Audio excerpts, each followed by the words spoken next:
Assalamu alaikum, muito bem-vindos. Estamos aí hoje mais um episódio do Salam Aleikum Podcast.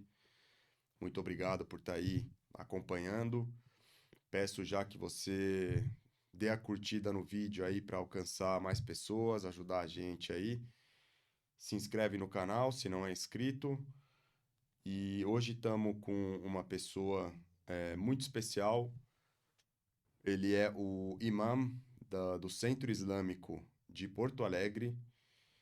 E é uma pessoa muito jovem também e que tem um profundo conhecimento na religião islâmica e também faz um bom trabalho na questão de religião comparada. Participa de debates, você já deve ter visto ele no Instagram, no YouTube.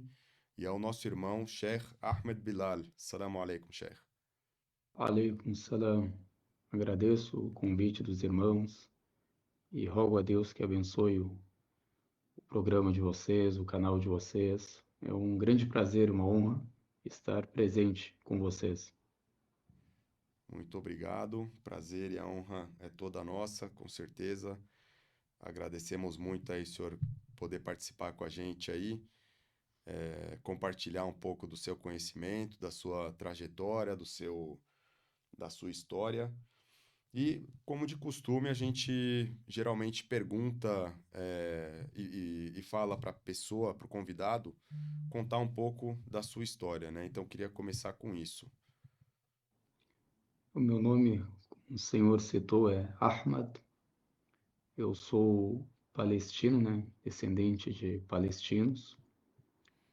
Nasci no Brasil, no interior do Rio Grande do Sul, e vivi a maior parte da minha vida no Brasil, até mais ou menos 16 anos, que eu fiz essa minha primeira viagem aos países, né, árabes, muçulmanos ou islâmicos, para aprender mais sobre a minha cultura, os costumes que a gente tinha, a própria religião, né, saber mais, a nossa língua. Então, podemos falar que a maior parte da vida foi no Brasil. Estudei aqui, Uhum. me formei aqui também no ensino médio, e após isso eu tive esse desejo, né, de procurar o conhecimento religioso, saber mais sobre a religião. E desde criança, meu pai ele gostava de sair nesses Huruj, que é, a gente fala, pessoa sai para divulgar o Islã, né, entre as comunidades islâmicas. E ele tinha esse hábito de sempre sair e me levar. Quando eu era criança, eu sempre gostei de buscar o conhecimento, de saber o que eles tinham para nos ensinar. E dessa forma começou essa vontade, né, de querer saber mais, de ter mais conhecimento. E a gente sabe que o Brasil, infelizmente, não tinha muito conteúdo também, principalmente em português. Então era difícil adquirir mais conhecimento, era sempre as mesmas coisas de pessoas distintas.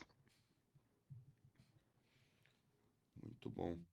E aí, o senhor estudou a religião, se tornou um sheikh. Quantos anos de estudo, mais ou menos, até esse título? Primeiramente, eu estudei a língua árabe, né? Me formei em língua árabe, porque eu coloquei na minha cabeça que para você entender o Islã corretamente, você teria que saber sobre gramática árabe, morfologia. Então, você deveria ter um bom conhecimento na língua para compreender o Alcorão. Como a gente sabe, a eloquência do Alcorão foi revelado em língua árabe. Também entender os ditos proféticos, a própria jurisprudência islâmica. Então, eu resolvi estudar primeiramente árabe.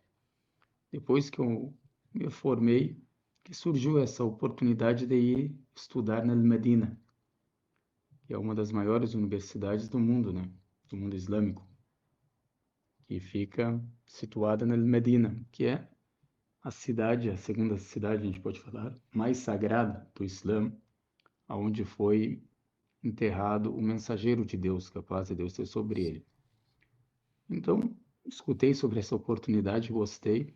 Já estudava a religião, né? As mesquitas, com os sheiks, mas estudar dentro da academia é algo diferente, é claro. Então, eu gostei dessa oportunidade que me falaram. Não, você, como tem um passaporte brasileiro, é mais fácil, porque são poucos alunos. Eu também tenho um passaporte jordaniano, né?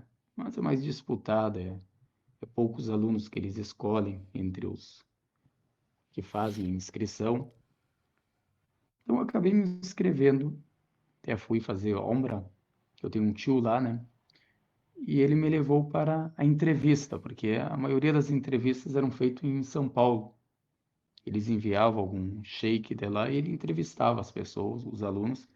Mas eu tive essa oportunidade, graças a Deus, de ser entrevistado dentro da universidade. E trouxe os meus papéis, tudo, fiz a inscrição pessoalmente e fui entrevistado pessoalmente por eles. Depois de mais ou menos um ano a um ano e meio, fui aceito.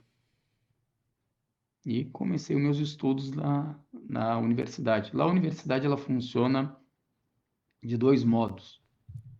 A pessoa que é estrangeira como nós, a gente entra na Al-Mahad, que se chama um instituto linguístico para a pessoa aprender árabe.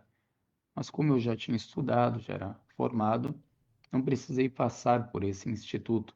A pessoa entra, mas depois ela sai, ela faz tipo de uma prova para ver se ela é qualificada para não permanecer nesse instituto. E foi o que aconteceu, graças a Deus.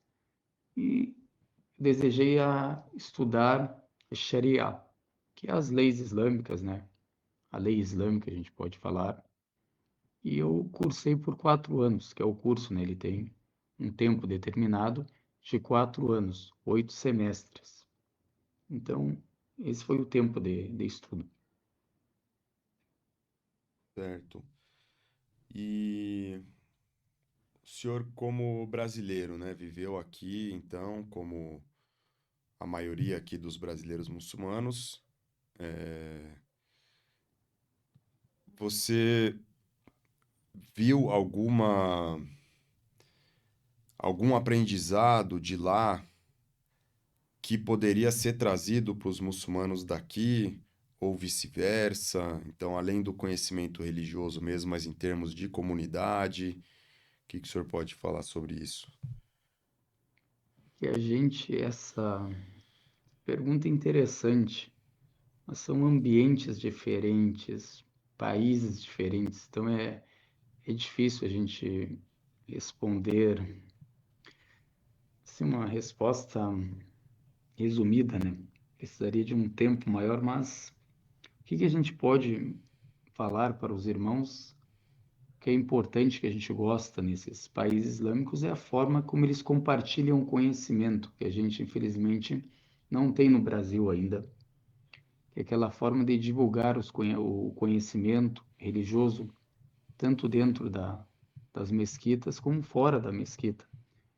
E a irmandade, aquilo a gente sente falta aqui no Brasil, né? Principalmente por ser um país cristão, né? Por isso que não tem como fazer essa comparação, um ambiente totalmente diferente, mas o que falta é esse esforço que a gente deve fazer é essa união de divulgar o conhecimento, de aprender, porque sempre a gente nota aqui dentro do Brasil, fica naquela questão, irmão, de a gente aprender as mesmas coisas.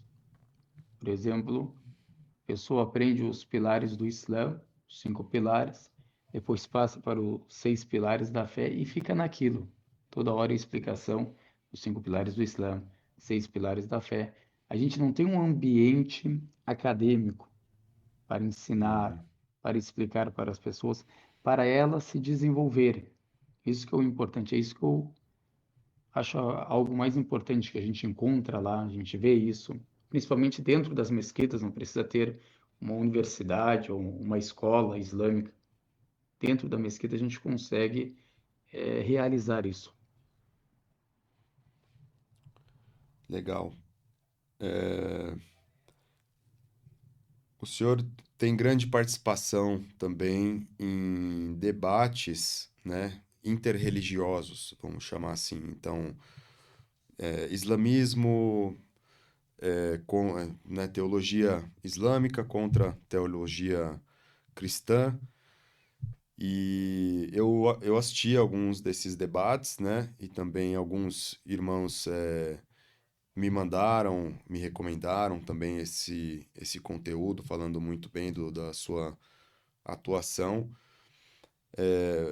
Então, você estudou lá a Sharia, né, na Mesquita de Medina, e esse conhecimento que o senhor tem das outras religiões a ponto de poder participar de um debate interreligioso. Como que o senhor traçou essa jornada para adquirir esse conhecimento também? Que no final do nosso estudo de Sharia, a gente estuda uma matéria que se chama Muqarantul Adyan. Muqarantul Adyan, que significa religião comparada, ou religiões comparadas, podemos traduzir dessa forma. Tu estuda no último semestre ali, ou no penúltimo semestre. Uhum. Aí eu estudei essa matéria e eu achei ela assim interessante. Principalmente o professor que nos ensinava era um saudita.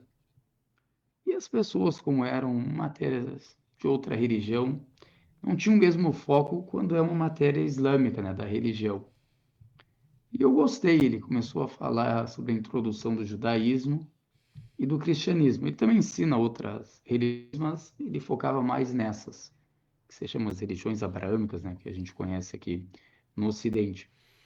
E eu achei interessante. Quando ele começou, ele também falava um pouco de hebraico, lia alguns versículos. Eu falava, olha, professor, é bem parecido com o árabe, né? Bem interessante. São línguas semíticas, tudo, ele explicava. E eu gostei muito da explicação dele, como ele fazia ali as aulas. Me interessei muito. Aí eu comecei a estudar aquilo sozinho.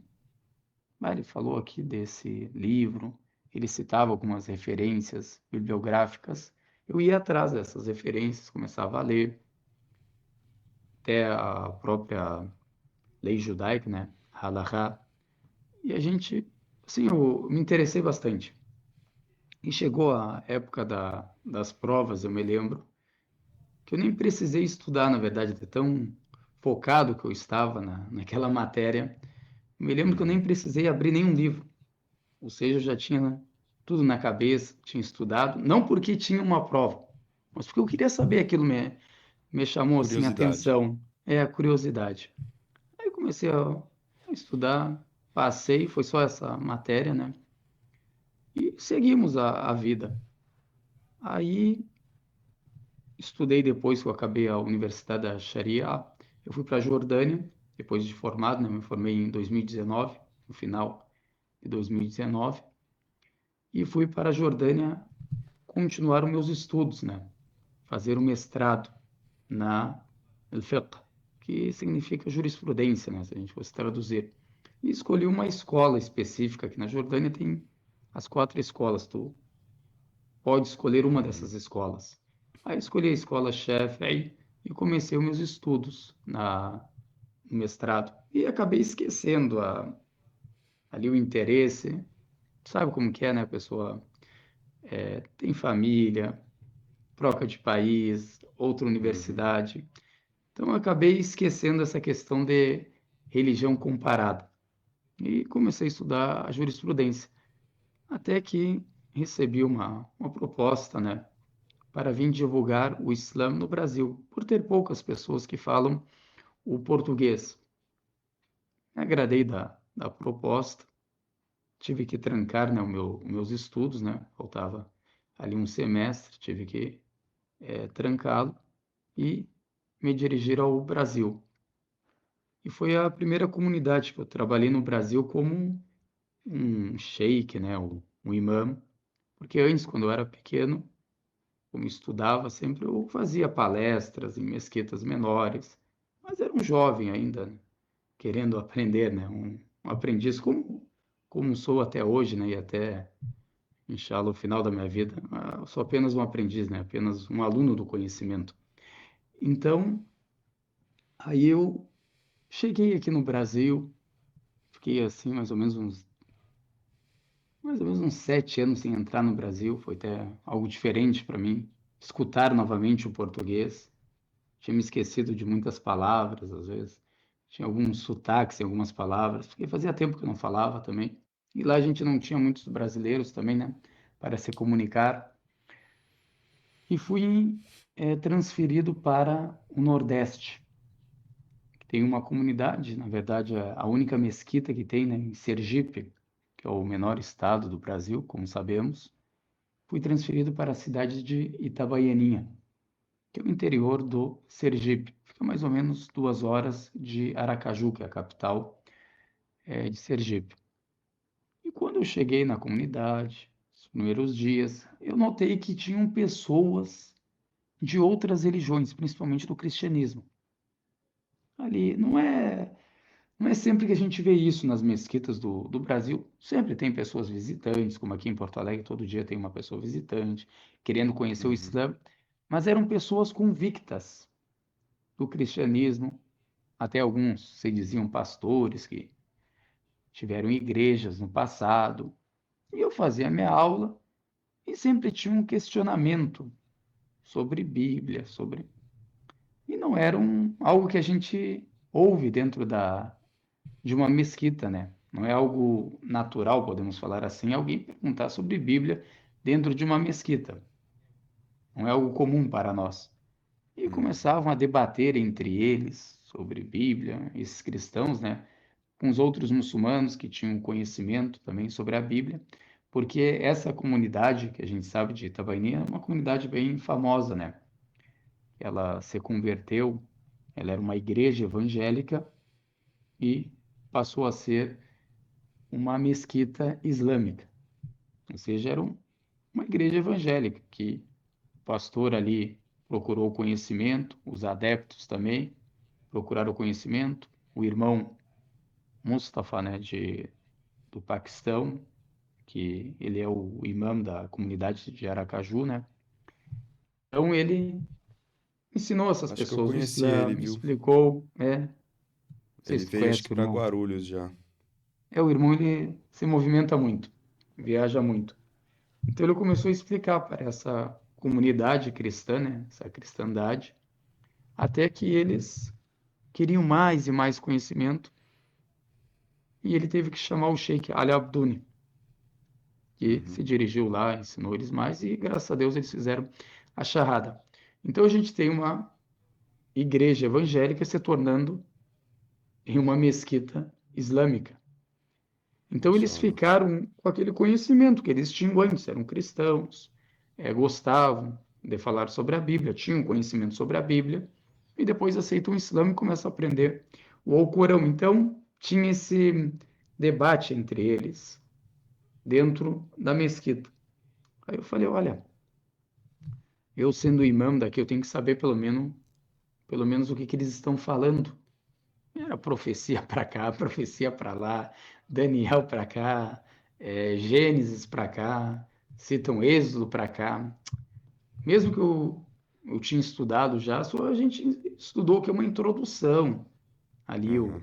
que era cada livro, como que era o Novo Testamento, o Antigo Testamento, o que era a Septuaginta, essas coisas básicas.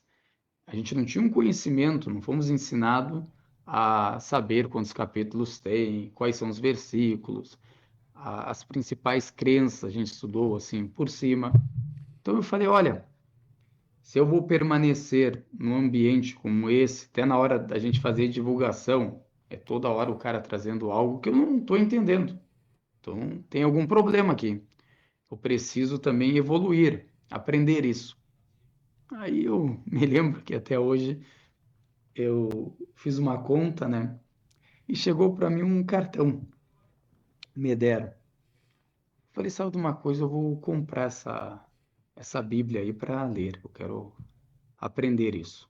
Aí comprei algumas de diferentes traduções e comecei a ler. Eu falei, sabe de uma coisa? Isso aqui está em português, não é o suficiente. Tem que fazer algo melhor. Já que isso foi escrito em hebraico, aramaico, também o Antigo Testamento, e o Novo Testamento em grego koiné, eu tenho que aprender essas línguas. Porque às vezes quando a gente estava, por exemplo, nas ruas, divulgando o Islã, eles vinham debater com você. Ou às vezes na internet, eles querem entrar para debater com você. E tu dá uma Uhum. explicação de acordo com o que está em português. Ele fala, não, mas isso aqui está diferente nos originais. Eu falei, não, então tem que aprender os originais para ver se é isso mesmo que eles estão falando, né? Aí eu comecei essa outra jornada de aprender essas línguas semíticas. E também foi uma coisa que eu gostei muito. Essas línguas semíticas, principalmente o aramaico, o hebraico, o siríaco, são línguas próximas do árabe, principalmente o Uhum. siríaco, tanto na escrita como também na pronúncia. Temos um alfabeto só, são as mesmas letras. Até o árabe é mais difícil. Por quê? Porque tem letras que não tem nessas línguas. E são letras difíceis, a pronúncia. E a gente não acha Uhum. nessas outras línguas semíticas. Então, eu comecei aprendendo o hebraico, procurando judeus nativos, fiz amizade com muitos, aprendi com eles o hebraico. Também o siríaco é uma língua que não é falada, que é um dialeto do aramaico. Como que eu vou aprender isso? Eu queria ler a Peshita, que ela foi escrita ou traduzida, né, para o siríaco, esse aramaico, esse dialeto do aramaico. Falei, mas como que eu vou aprender isso? Não tem pessoas para ensinar. Até que eu conheci um bispo, padre, assírio, dentro da Síria. Ou seja, ele é árabe, que nem nós, fala árabe. Comecei Uhum. o que a aprender com ele. Depois conheci outro bispo. Comecei a aprender também com esse outro. E adquirindo conhecimento, a pronúncia, como pronunciar. Depois começaram a me explicar, olha, a pronúncia tem duas pronúncias. Falei, como assim? Tem esse siríaco, que é o ocidental, e tem o oriental também. E tem tipos de escritas diferentes também. Então tu vai ver letras diferentes, tu vai achar, não, é siríaco, mas é outra escrita. Aí eu comecei também a aprender procurando as pessoas, dessa forma, professores, pessoas que eram qualificadas para esse Uhum. ensino, e comecei a adquirir o conhecimento sobre essas línguas e poder ler esse Novo Testamento como o Antigo Testamento em suas línguas originais. Então é praticamente isso, resumindo, né, claro. Mashallah. Então essa comunidade em Itabaianinha, é, o senhor chegou lá, tinha essas pessoas que eram de religião cristã e tinham uma curiosidade também para saber sobre o Islã na mesquita, nas suas aulas e tal. E, e era uma igreja que se tornou depois uma mesquita. O pastor se converteu primeiro e depois seguiram ele. Como é que foi e também qual foi o motivo que o senhor acha que eles acabaram abraçando o Islã? Eles viram as dúvidas que eles tinham no cristianismo explicadas pelo senhor, né? Vamos dizer assim, complementadas com o ensinamento islâmico? Como que foi isso? Olha, eu não fui o primeiro imã dessa mesquita. Tinha um irmão antes de mim, que é o irmão Ali, que Deus o abençoe. Ele é moçambicano. Então, ele Uhum. que pegou todo esse início. Eu cheguei depois de mais ou Iniciou esse menos trabalho. 3 anos desse trabalho. Aham. Mas eu escutei deles, né? São as Uhum. testemunhas oculares. Sobre essa pergunta que você fez, quem se converteu primeiro, se converteram juntos com o Sheikh Uhum. Ali Abduni. Eles se converteram, tanto o pastor como os adeptos.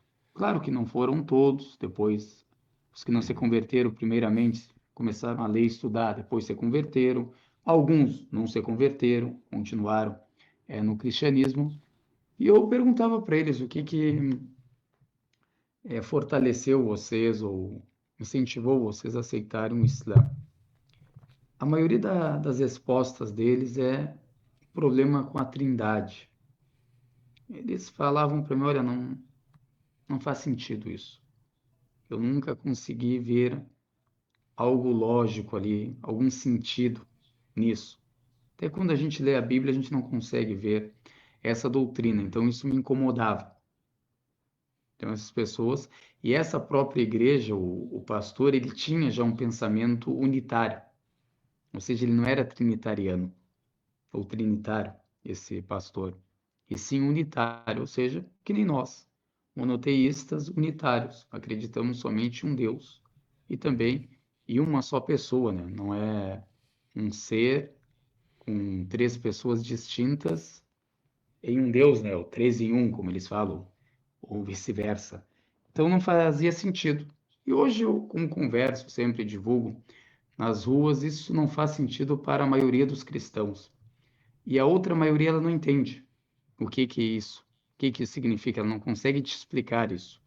Quando eu vou falar sobre o Islã para as pessoas, eu falo para elas, olha, é uma religião monoteísta, somos unitários, não somos como vocês, trinitarianos, para elas entenderem que é algo diferente, para ela compreender perfeitamente o que é o Islã.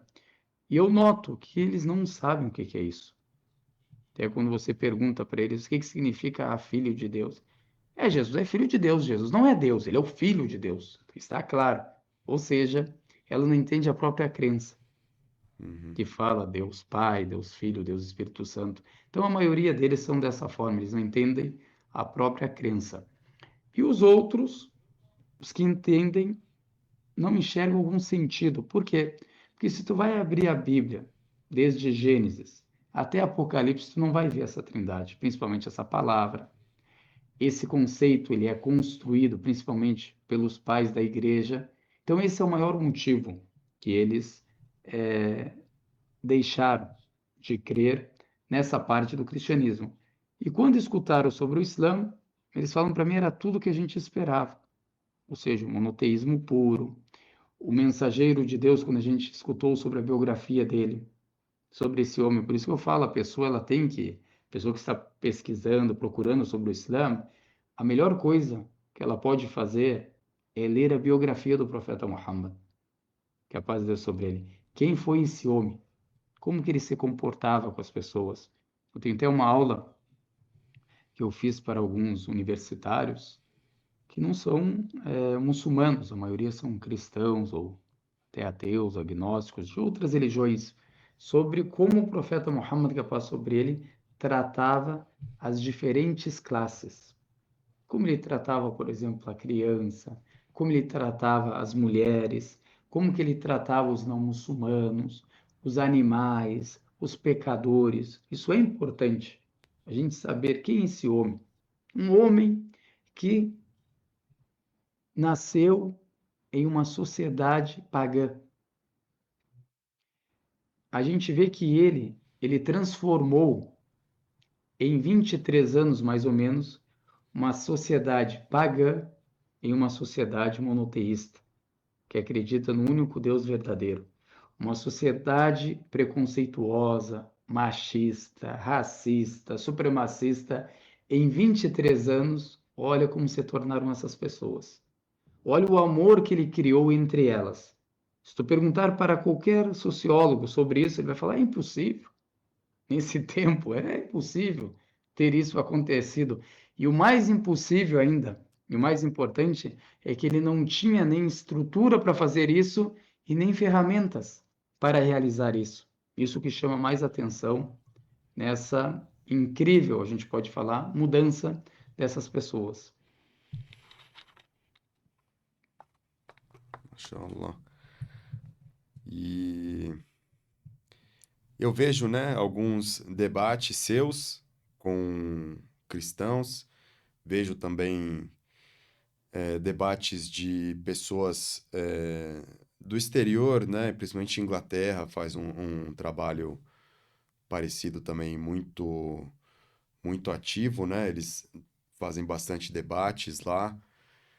Eu queria que o senhor desse uma palhinha para a gente aqui, por exemplo, porque assim, a gente já trouxe aqui cristãos, né, para falar sobre a crença dele e tal. Não era um debate, né, até porque a gente não tem esse conhecimento, mas você vê que realmente é algo muito contraditório, que ele mesmo, ele fala uma coisa agora, daqui a 5 minutos ele se contradiz, né? Então, por exemplo, essa pessoa que veio aqui, ela falou, né, ela acredita que o cristianismo que veio para Jesus era um, e lá no século IV, se não me engano, quando o Império Romano adotou o cristianismo como a religião, o imperador, se não me engano, Constantino, ele adaptou, né, a religião cristã com a religião e rituais e ensinamentos pagãos que eles tinham na época para poder adaptar e para que o povo não sentisse tanta diferença em mudar, né, de uma crença pagã para uma crença, entre aspas, monoteísta. Então, ele falando isso, né, então ele falou que a Trindade, por exemplo, veio depois do século IV, então veio com essa mudança. Então ele não acreditava na Trindade. Só que daqui a 5 minutos ele fala, não, porque Jesus é Deus, né? Nosso Deus, não sei o quê, Filho de Deus. Então você acaba vendo que isso causa uma confusão, que eles mesmos falam uma coisa e depois se contradizem. Então eu queria que o senhor explicasse essa contradição que existe no cristianismo, não como forma de ataque, é claro, mas como forma de chamar à reflexão, né? Porque eles usam alguns versículos, então tem um versículo em que a Bíblia diz que Jesus fala que eu e Deus somos um. Tem alguns versículos que eles interpretam, né, para chegar nessa conclusão, mas as explicações que o senhor faz nos debates mostra que há uma contradição muito evidente, né? Então, pegando esse exemplo mesmo, né, desse versículo que fala mais ou não sei direito também de cor, mas é mais ou menos que eu e Deus somos um. Então, como que o senhor explicaria isso para defender que Jesus não é Deus, segundo a própria Bíblia, né? Essa questão dos debates, eu sempre deixo claro. Eu não desafio as pessoas em debate, nem debater comigo. São pessoas que querem subir, porque, segundo elas, elas acham que vão provar a religião delas, a doutrina delas, a fé delas. Serão bem-vindos sempre, sempre terão o espaço para debater. E como a gente sabe, o debate, ele pode ser proveitoso, como ele também não pode ser proveitoso. Por quê? Quando a gente tem experiência em debates, a gente vê muitas dessas coisas. Por exemplo, a pessoa mentir, inventar referências bibliográficas. Você, naquele momento, você não tem como ir lá pesquisar, investigar, entendeu? Então, é algo que a pessoa precisa ter conhecimento em muitas áreas, primeiramente. Porque às vezes ele está falando, por exemplo, sobre, como você citou agora, a divindade de Jesus, daqui a pouco ele dá um pulo para a Trindade, daqui a pouco ele dá um pulo lá para o hebraico, lá para o Antigo Testamento, aí tem que entender hebraico para ver. Daqui a pouco ele dá um pulo para a gramática, daqui a pouco ele fala para ti sobre Paulo. Então tem que saber tudo isso para conseguir o que conversar com essa pessoa e fazê-la entendê-la, né? Que não é dessa forma que ela está querendo colocar. Então, o debate proveitoso é aquele que uma pessoa fala, o outro escuta, que estão no mesmo nível também. Às vezes as pessoas que entram ali, a pessoa não sabe nem a religião dela. Ela quer debater, desafiar a pessoa, ela não conhece a própria religião dela. É a mesma coisa tu, muçulmano, falar, olha, eu quero debater com fulano. Legal. O que é o Corão? O Corão, essa palavra, o que significa? O cara não sabe. Quando Uhum. que foi revelado? Quantos capítulos tem? Então, a pessoa é melhor não falar nada, né? Então, a maioria dessas pessoas, infelizmente, elas entram por ego. Ah, eu quero lá refutar o sheik, como você é um líder religioso de uma religião que ele entende como falsa, que ele tem um preconceito, uma discriminação, eu quero ir refutá-lo, eu quero envergonhá-lo. É dessa forma que, infelizmente, pensam. Então, essas pessoas que trazem essa questão que tu falou, olha, parece uma contradição, uma hora ele fala isso, outra hora ele fala aquilo. O porquê disso? Porque a própria Trindade, ela não é uma crença explícita dentro da Bíblia. Agora, se tu perguntar para eles uma pergunta assim, ó, qual profeta do Antigo Testamento pregou essa Trindade? Ou conhecia essa Trindade? O honesto deles vai falar para ti, nenhum. Nenhum conhecia isso. Nenhum sabia disso. Moisés, que a paz de Deus sobre ele, não sabia. Ele deixa claro em Deuteronômio 6,4, que é a oração que os israelitas, até hoje, os judeus, fazem, que é o Shema, que é, ouça Israel, o Senhor nosso Deus é o único Senhor. Ou seja, não há outro Deus. É a mesma coisa quando nós muçulmanos falamos, no capítulo 112, versículo 1, Qul huwa Allahu ahad, que na palavra no hebraico é errad, que significa o quê? Único. Não há outro além de você. Você é o único. Não há outro Deus além de você. Todos os profetas entendiam dessa forma. Até o próprio Jesus entendia dessa forma. Até os próprios discípulos entendiam dessa forma. Então é uma construção patrística, ou seja, foi feita pelos pais da igreja. Foi construindo essa crença, que em 325 oficializaram que Jesus é Deus. 325, no Concílio de Nicéia. Depois, no Concílio de Constantinopla, em 381, oficializaram a divindade do Espírito Santo. Ou seja, quem que decidia isso? O cristianismo vencedor. Porque a gente tem vários e vários cristianismos, ou cristandades, a gente tem, que eram unitários, que seguiam a lei, que cumpriam a lei, como Jesus. Se tu perguntar, Jesus, ele comia porco? Fala para ti, não. Por quê?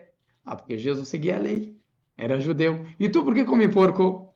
Ah, porque Jesus, depois da crucificação, né, aboliu tudo. Ele pensa dessa forma, entendeu? Uhum. Então ele sempre vai. Por que ele vai se contradizer? Porque ele não segue aquilo que está escrito. Por isso que eu nunca debato fé. Eu sempre falo, pessoa que sobe, debater fé eu não debato. Ah, meu Deus é o super-homem. Legal, amigo. Fica com o teu Deus super-homem. Meu Deus é o Batman, não tem problema. Isso eu não vou debater contigo. Eu vou debater o texto que está escrito. Eu quero uma base para a gente debater. Porque a pessoa ela pode crer no que ela quiser. Não tem como eu Uhum. debater com a sua cabeça. Por exemplo, se eu falar para ti a geração, o que significa geração? Ah, é uma pessoa que não existia e passou a existir. Ou seja, da não existência à existência. Foi gerado por alguém. Legal. Mas uma pessoa que entende que geração é aquele que sempre existiu. É um problema. Ou seja, eu estou debatendo com a imaginação, com a ideia dele. Baseada em Uhum. quê? A cabeça dele. Então, nisso a gente não faz o quê? Claro, um debate. Então, esse problema, meu irmão, esses versículos que eles vão citar, como tu citou 10:30 em João, eu e o Pai somos um, vão citar sempre os versículos, por exemplo, 1:1 de João do Evangelho, no princípio era o Verbo estava com Deus, o Verbo era Deus.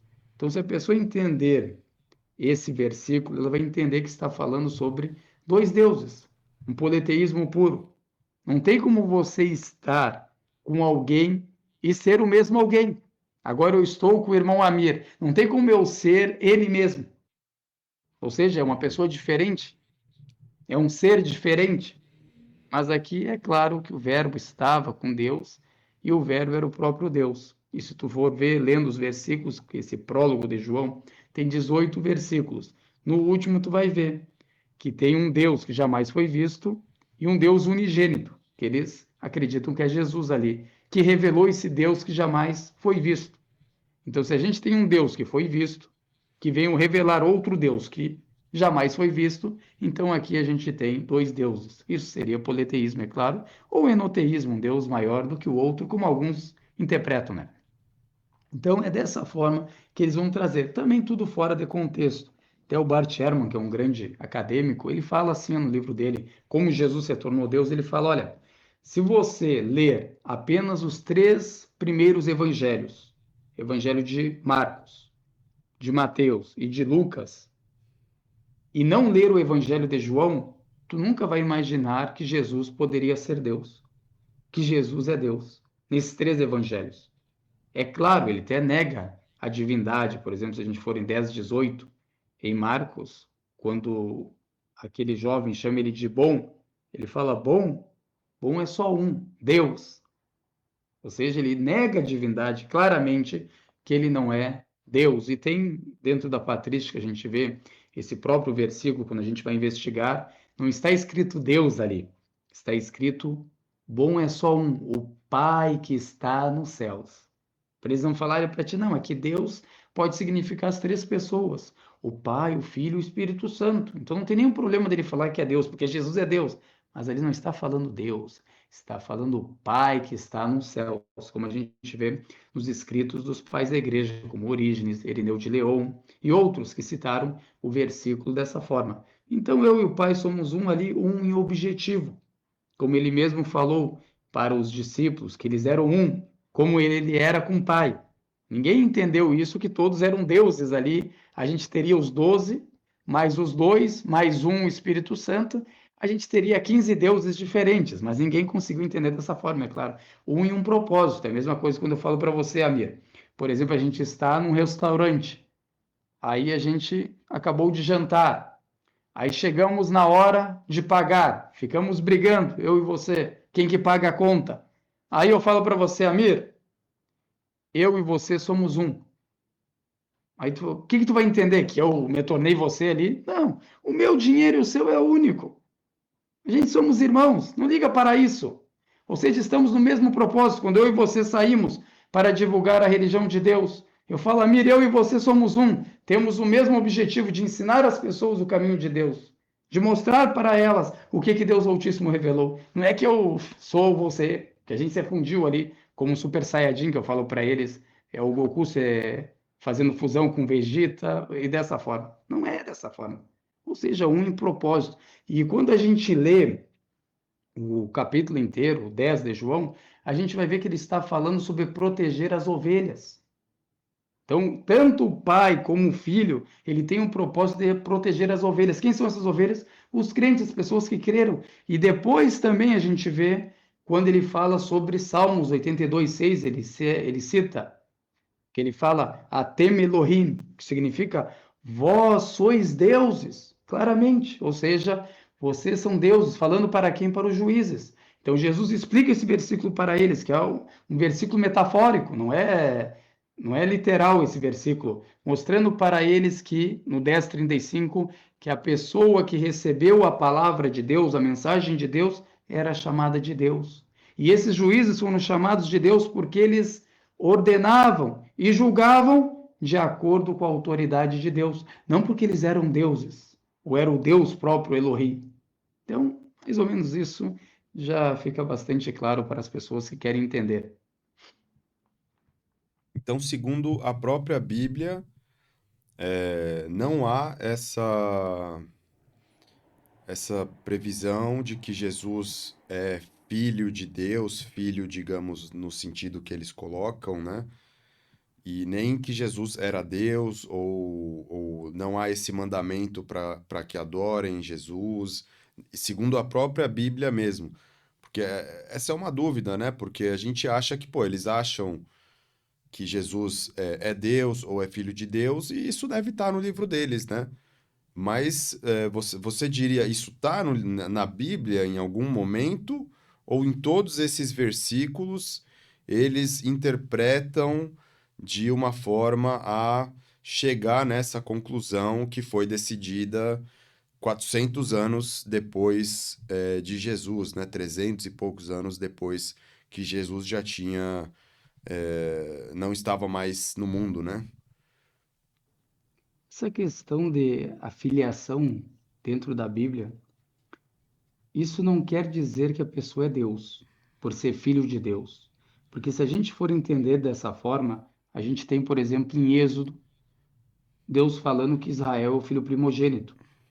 Como também teremos lá no fim do Antigo Testamento, que Efraim é o filho primogênito de Deus.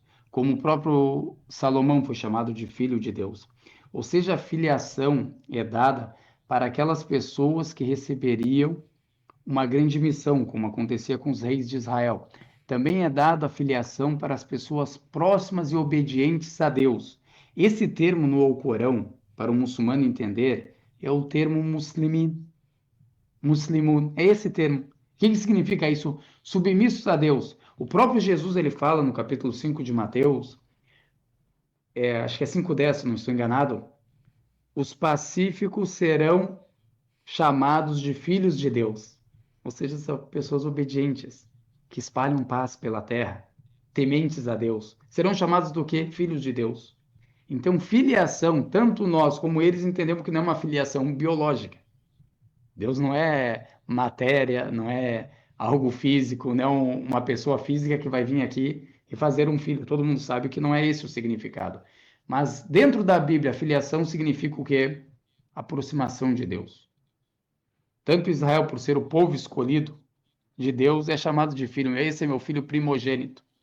Por ser o quê? Pessoas próximas a Deus.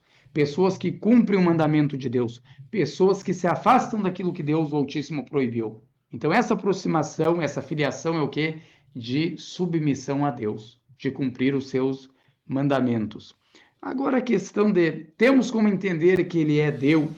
Olha, os versículos que falam sobre isso, que eles trazem, são versículos que não são explícitos.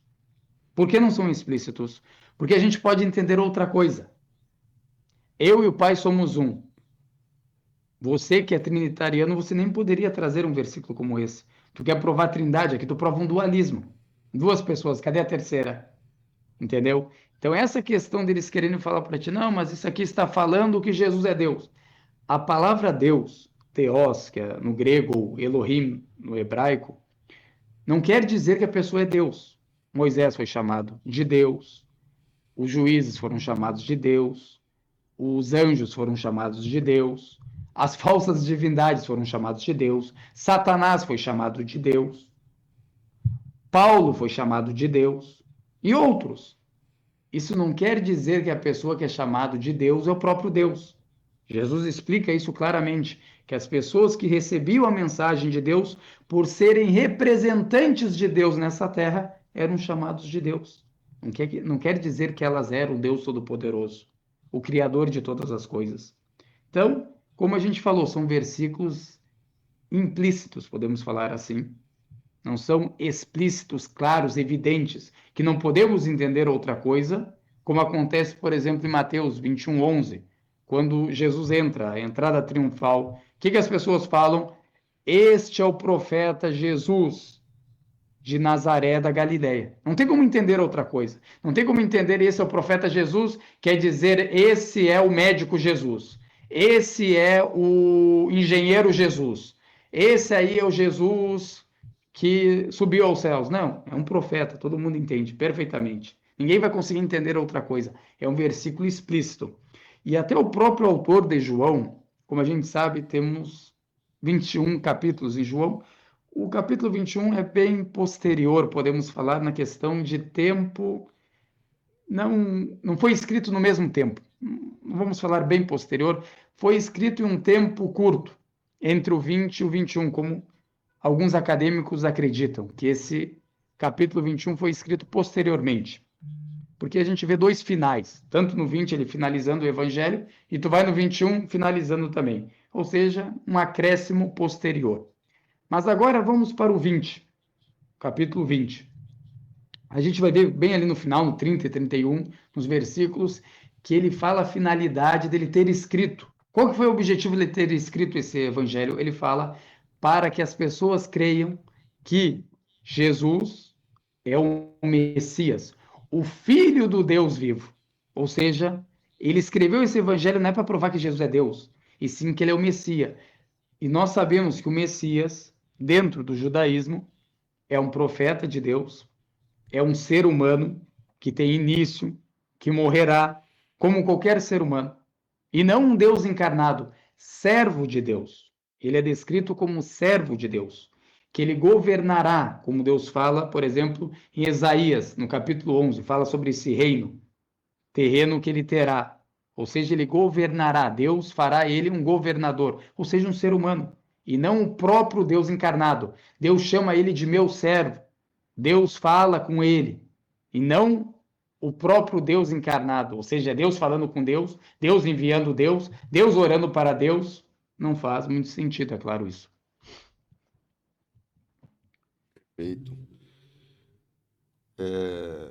Eu queria até deixar já o convite aqui para a gente fazer um debate aqui pelo Salam Aleikum, né, com alguém da teologia cristã ou judaica, e o senhor representando aqui a nossa religião aí, para que eu acho interessante, né? Tem muita gente que fala, não, religião não se discute e tal, e realmente, assim, né? Você não pode discutir religião se for no sentido de estereotipar, né, uma religião ou pessoas dessa religião, ou fazer uma discussão rasa, né, sem estar baseada em. Agora, um debate, uma discussão, uma conversa, né, sobre textos religiosos, sobre as diferenças das crenças, eu acho isso super produtivo, né? O senhor, o senhor tem alguma referência em que o senhor se baseou? Por exemplo, a gente tem vários cheikhs que foram magníficos, né, nesse trabalho de debates e dawa, né? Então, Sheikh Ahmed Didat, Zakir Naik. O senhor se baseou em alguma pessoa? Por exemplo, esse tipo de conversa é legal, é convincente, ou esse tipo de debate é produtivo, é o que essa pessoa faz? O senhor se baseou em. Tem alguma referência, digo, nessa questão do diálogo interreligioso? A gente tem várias referências, principalmente uma coisa que as pessoas não sabem, que a primeira religião a criar esse conhecimento da religião comparada foi o Islã. O Ibn Ah, Hazm, a é? gente tem um livro, Al-Fisal, que o Ibn Hazm, como a gente sabe, ele nasceu em 384 do nosso calendário e morreu em 456. Um grande sábio, ele, um polímata, né? Ele era, Ibn Hazm. E ele tem um livro de 3 volumes enormes, falando sobre, comparando as religiões, né? Religião comparada, mas tu se apavora o conhecimento daquela pessoa. Não é uma pessoa que tinha o Google para pesquisar, tinha Uhum. livros como a gente tem. Imagina como ele juntou tudo aquilo de informações. E isso que a gente fala, por exemplo, às vezes tu vê, eu vejo uma contradição aqui, eu vejo não sei o que aqui. Ele já tinha falado. Isso aqui eu estou falando há mais do que 1000 anos atrás.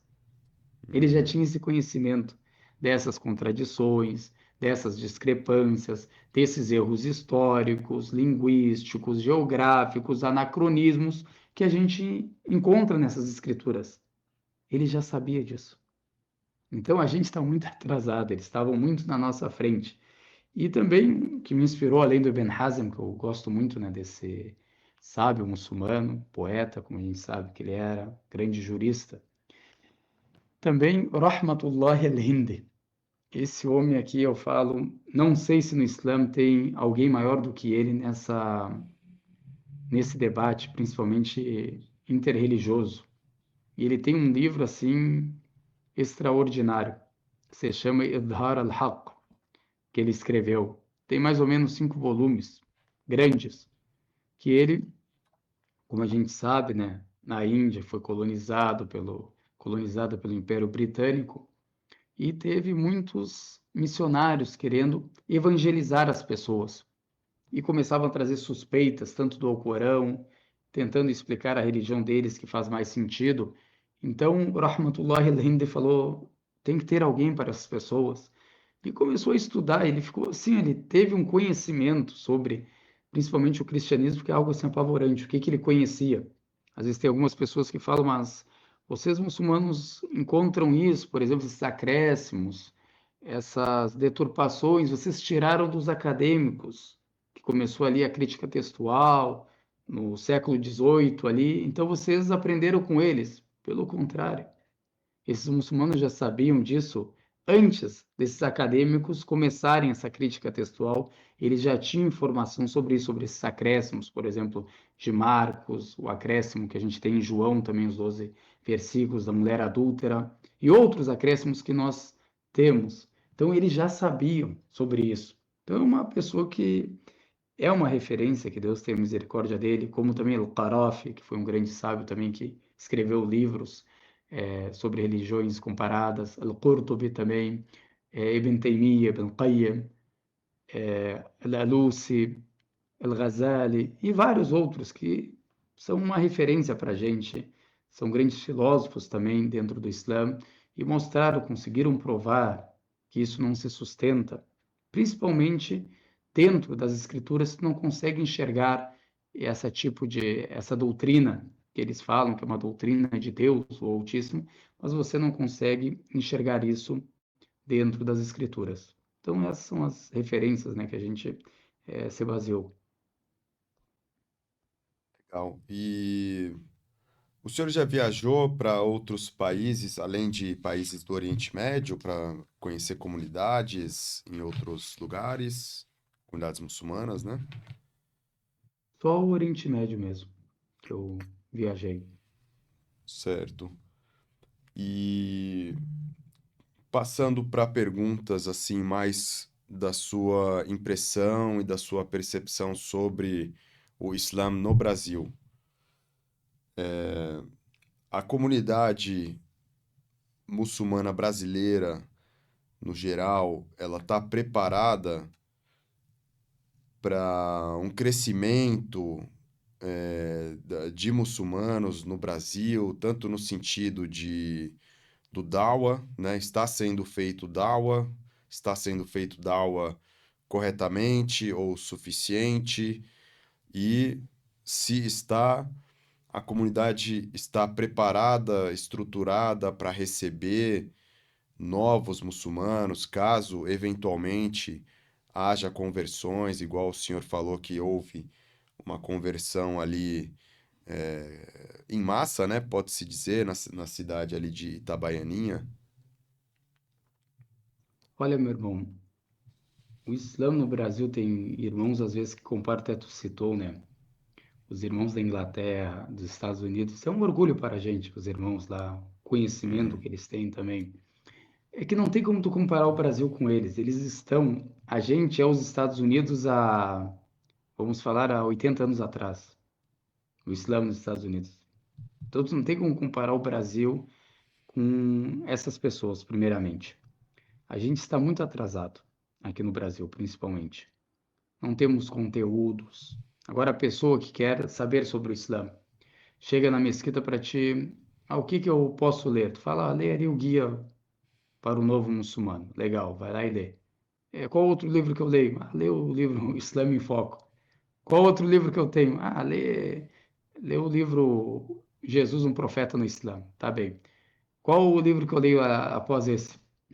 Leia a biografia ali Acabou. do Sheikh Mohammed Aminuddin, moçambicano Sheikh, que Deus o abençoe. E depois, tá entendendo?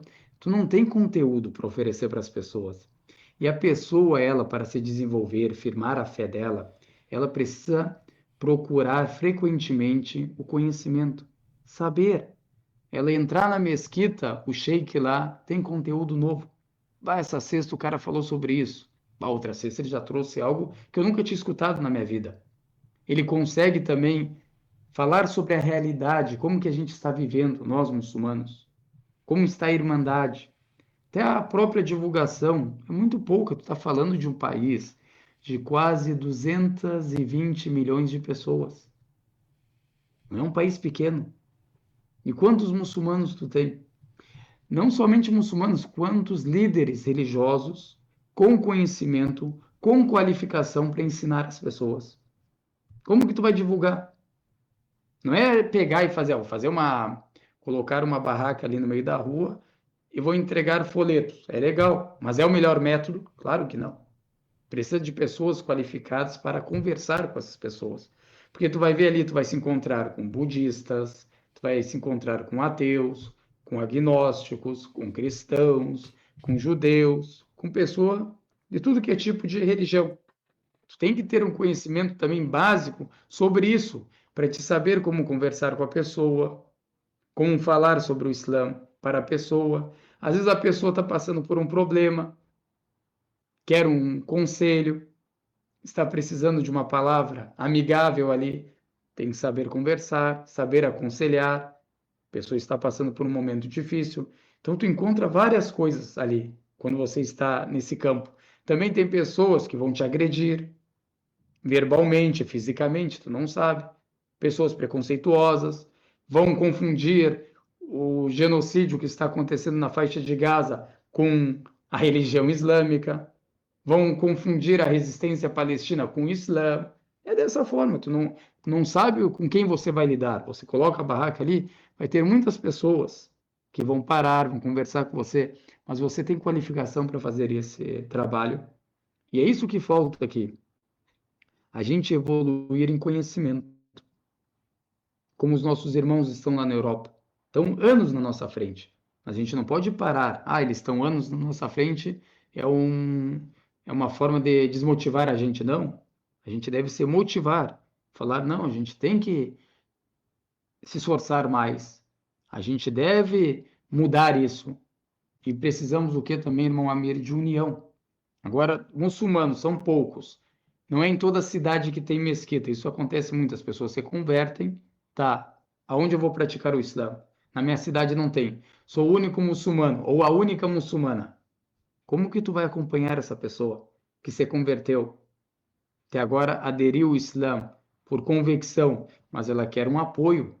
Ela quer um acompanhamento. Tu não tem esse acompanhamento para dar para ela. Não é só fazer a charrada da pessoa, aquele discurso de fé, não é só isso.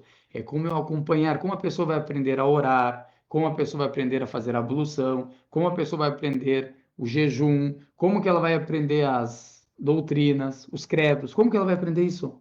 Sozinha? Na internet tu vai largar ela. Tu sabe que a internet hoje em dia, as pessoas falam muitas mentiras, inventam muitas coisas.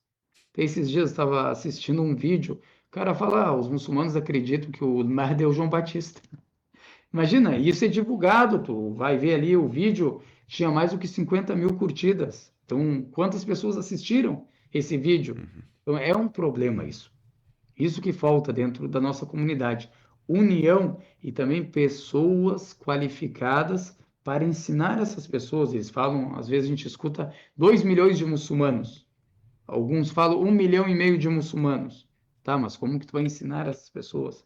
Tem lugar para essas pessoas? Por exemplo, tem aqui em Porto Alegre, tipo sexta-feira, não tem mais lugar para as pessoas rezarem. Ou seja, as mesquitas não têm espaço para toda a comunidade. E são poucas mesquitas, como a gente vê. Agora, em Sergipe, como eu falei para você, num estado inteiro tem uma mesquita somente. Estado inteiro, uma mesquita somente. A pessoa se converte, para onde que ela vai? Vai ficar em casa. O ambiente em volta dela é preconceituoso, difama o Islã ali. Pessoas que não sabem sobre o Islã ficam que nem papagaios falando coisas que escutam pela TV, infelizmente. A pessoa ali Uhum. sozinha. Como ela vai conseguir continuar nessa jornada? Ela precisa de um apoio, precisa de um acompanhamento, mesmo que seja virtual, mas tem um acompanhamento. E é o que, infelizmente, a gente não vê. Então a gente tem que refletir muito sobre isso, todos nós muçulmanos e principalmente os líderes, ver a situação que estamos. E isso que o senhor falou é interessante, até dá para explorar até para o nosso público, né, que é de maioria brasileira mesmo e ou revertida ao Islã ou está conhecendo, enfim. Na internet você vai achar diversas formas, né, de se praticar o Islã.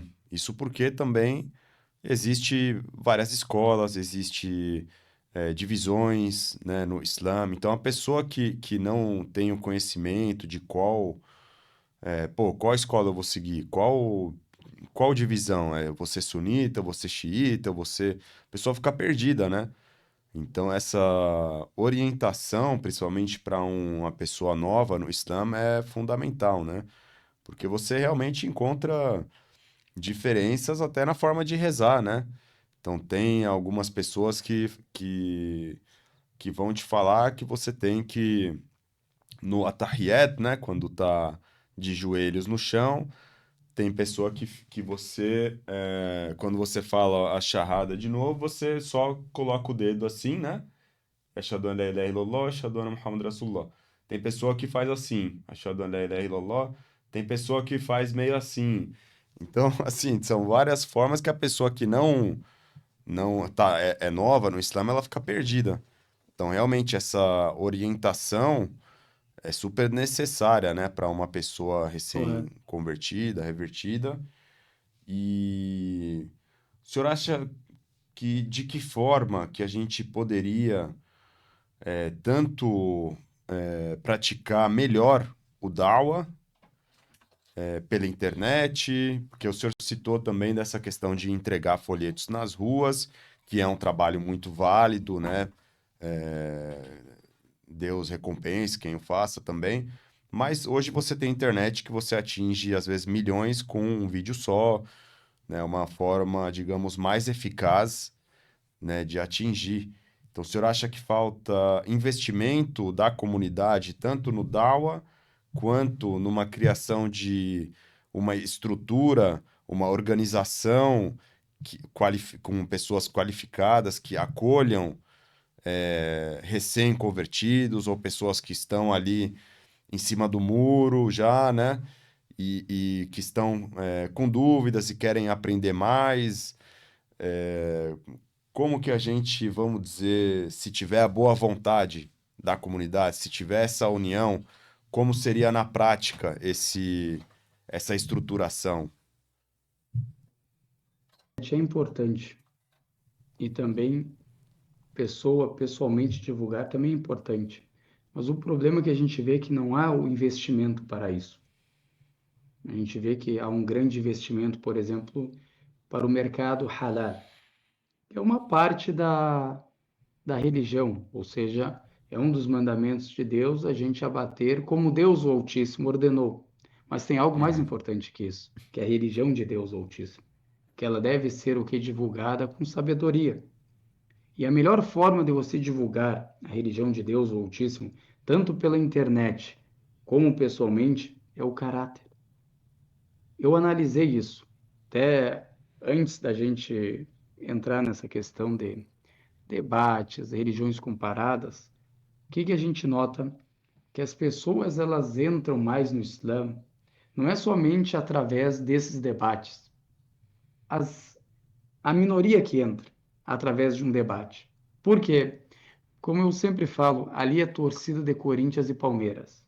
Um grita Uhum. que tem mundial, outro grita que não tem mundial. Ele não quer parar para ver, vamos ver se tem, se não tem. Não, ele quer somente ganhar no grito. Ah, eu sou dessa forma, eu tenho que negar que tu tem mundial. Ah, eu por ser desse time, eu tenho que falar que eu tenho mundial. E fica nisso. Então, o que mais traz as pessoas na divulgação é o caráter da pessoa, do divulgador. E como sabemos, o Sayyidina Omar ele fala uma coisa muito bonita. Ele aconselha os companheiros do Mensageiro de Deus a divulgarem em silêncio. Falaram, Omar, como que a gente vai divulgar a gente em silêncio? Como a gente não vai falar com as pessoas? Aí ele fala pelo caráter de vocês, ou seja, através do caráter, vocês conseguem o quê? Divulgar isso para as pessoas, a religião de Deus. O mensageiro de Deus que passou sobre ele, ele conquistou as pessoas pelo caráter dele. Então, aqui no Brasil, o que mais falta é, primeiramente, o esforço ter pessoas esforçadas querendo divulgar a religião de Deus. Mas para isso, precisamos de investimento, precisamos de uma equipe, precisamos de conhecimento, precisamos de, como a gente fala, os folhetos, que seria as ferramentas para a gente poder divulgar. Não é como eu falei pegar, coloquei uma barraca ali, passou o tempo, ninguém veio conversar, ninguém veio se converter, então vamos fechar a barraca. Não é dessa forma. Isso aqui que é tempo. Tu tá chegando, falando para a pessoa, olha, nós cremos em um Deus único, que é totalmente diferente já da crença dela. você é unitário, ela é trinitariana, você acredita que Jesus é um profeta, um mensageiro de Deus, ela acredita que Jesus é o próprio Deus encarnado, você vai falar para ela, não, Jesus não foi crucificado. A fé, o fundamento da fé é a crucificação de Jesus. Se tu tira isso, acaba tudo. Então não é algo fácil dela escutar isso. É a mesma coisa você escutando algo diferente da sua religião. Como que você ia receber isso? Falar para ti, não, mas tem outro profeta além do profeta Muhammad. Tem outro livro além do Alcorão. Como que você escutaria isso? Então a pessoa tem que entender também com quem ela está conversando, como que é a crença dessa pessoa, como que ela vê as coisas. Isso é muito importante. E como eu falei, precisa de muito investimento aqui na divulgação para ter um crescimento visível, podemos falar, do Islã. Se a gente continuar dessa forma que a gente está, ou seja, a gente acha que abrir mesquita é uma solução, não é uma solução. Tu abre uma mesquita, tu precisa de pessoas qualificadas que vão ficar na mesquita, tu precisa também de escolas para ensinar essas pessoas, principalmente o Islã, a religião, a língua árabe é algo muito importante no muçulmano, como convertido, que quer aprender e se tornar um divulgador futuramente, saber sobre a língua árabe, entender a religião. E como a gente falou, para a gente entender a religião, a gente precisa de tempo, precisamos de investimento, precisamos de professores. Um, dois não dá, um sheik, o que ele vai fazer perante 220 milhões de pessoas? O que ele vai fazer o trabalho dele? E como a gente sabe, a internet também, quando a gente quer divulgar algo, como que eles faturam? Através da pessoa que é pagando para eles compartilhar esse conhecimento, esse vídeo. Então, isso também tem que ser investido, tem que ter dinheiro específico para isso, para investir, para esse vídeo alcançar um número maior de pessoas. Quando falaram para mim de vocês do podcast, falei, olha, a gente tem que apoiar isso, porque é o único que eu conheço, eu não conheço outro. Pode ser por falta de conhecimento, mas eu não conheço outro além de vocês. A gente quer um podcast muito maior. Então temos que ajudar os irmãos. Os irmãos ajudam com o trabalho deles, a gente ajuda divulgando, como eu falei. Nós temos que divulgar. Viu ali o conteúdo do irmão? Vai lá e divulga. Curte, coloca um comentário, que é dessa forma que divulgam as redes sociais. Então a gente tem que saber como trabalhar com isso. Bah, eu não tenho dinheiro para ajudar o irmão ali a divulgar isso, mas eu ajudo com o meu like. Eu ajudo o irmão ali com o meu comentário. Eu ajudo o meu irmão colocando ali no meu stories o programa dele, a aula que ele deu, o vídeo que ele fez. Dessa forma eu divulgo. Divulgo com meus parentes. Como a gente vê na faixa de Gaza, tem pessoas que falam para você: ah, eu não consigo divulgar, ajudar, mandar dinheiro para a faixa de Gaza. Irmão, a gente não quer o seu dinheiro. Divulga compartilhando, isso já é o bastante para nós. Comentando, mostrando o que está acontecendo com essas pessoas. Como qualquer povo gostaria disso, que passa por essas atrocidades. Então a gente tem que pensar bem como a gente vai melhorar isso. E tudo precisa o quê? De união. A comunidade de Porto Alegre ter uma grande união forte com a comunidade de Santa Catarina, com Paraná, com o Rio de Janeiro, com São Paulo, os irmãos sempre se comunicarem. Não é cada um trabalhando sozinho, como a gente vê aqui no Brasil. Desse jeito não funciona. E tem um dito profético, o profeta fala que eu passo sobre ele, que a mão de Deus está com o grupo, ou seja, com a união, com o esforço coletivo. Então, isso é uma reflexão que devemos refletir. O senhor vê uma esperança, uma mudança dessa situação aqui no Brasil, na comunidade? O senhor acha que está longe? Eu enxergo bem longe, está, né? Pelo que a gente vê diariamente, recém Tá está difícil. começando, eu vejo, entendeu? Não é questão que isso não vai acontecer, vai. Só precisamos fazer esse sacrifício de dar um tempo para a religião de Deus. A gente dá o tempo para a nossa família, damos um tempo para os nossos filhos, para o nosso trabalho, para os nossos amigos, para os nossos lazeres. Legal, o Islã incentiva isso. Mas cadê o tempo para a religião? O que eu ofereci para a religião? Cada um deve fazer essa pergunta a si mesmo e refletir nisso. O que que eu ofereci? Eu tenho 30 anos, o que que eu ofereci para a religião? Tenho 50 anos, o que que eu ofereci? Tenho 60 anos, o que que eu ofereci? Ah, eu tenho 20 anos da Islã, eu tenho 30 anos da Islã. Isso não é o suficiente. Isso é benéfico para você, mas você já ensinou as pessoas, você já falou sobre o Islã para as pessoas. A divulgação tem pessoas que pensam que a divulgação é para converter pessoas. Isso é errado esse pensamento. A divulgação é para fazer as pessoas conhecerem o Islã. Deus, o Altíssimo, não obrigou elas a se converterem.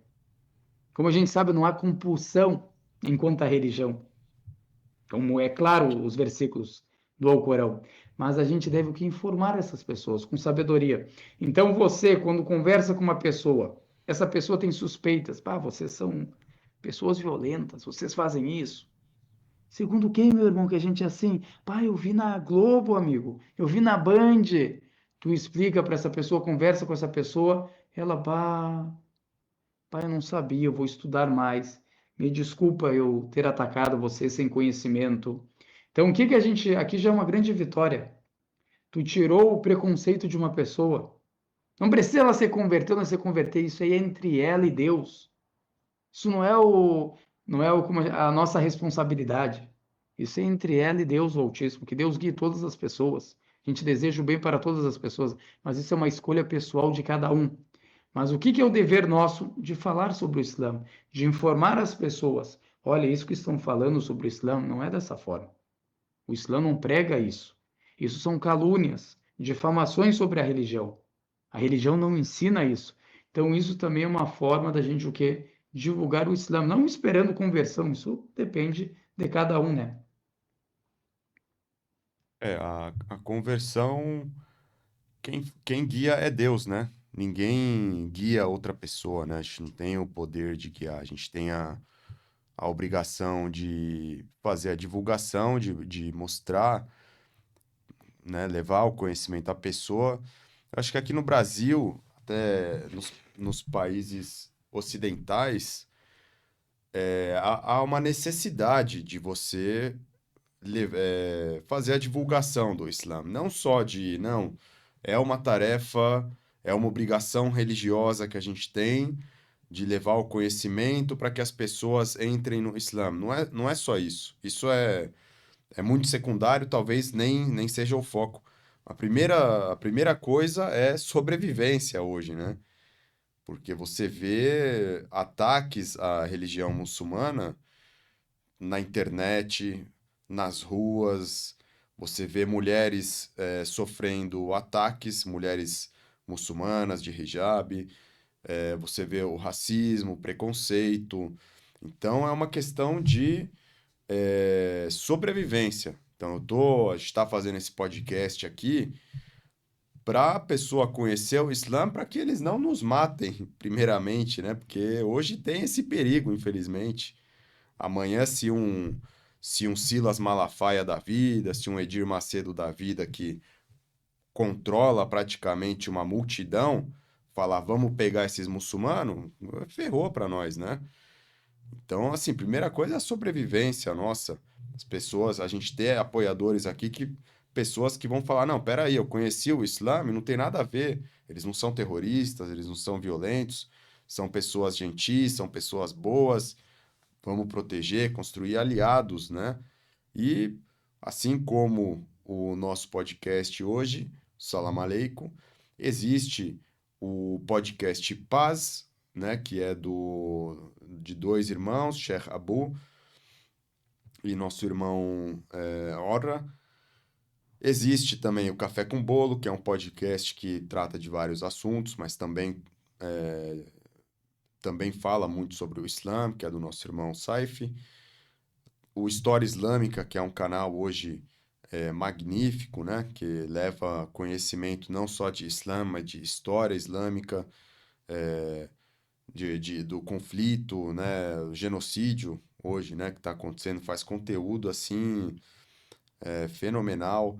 Então a gente precisa hoje realmente, a gente sabe que a direita extrema está vindo com força no Ocidente, né? Aqui no Brasil ela está muito forte, ela já teve um presidente.